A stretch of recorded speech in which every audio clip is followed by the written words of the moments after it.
everybody, and welcome back to our CoCo Bongo room tours. Today I am excited to show you one of our biggest rooms. Now this is going to be room number 3, and the quote for this room is, "Collect seashells, bare feet required." So let's get started, come on in.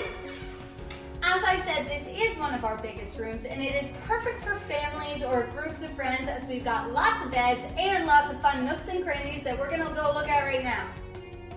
To start us off, we've got a fun loft area over here, followed by a walk-in closet next to the private bathroom. That's the front portion of the room. Let's go check out the other sleeping area.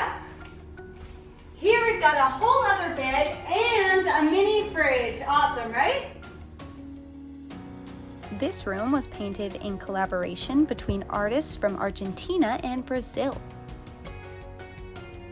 The standout in this room is the amazing balcony. Let's go check it out.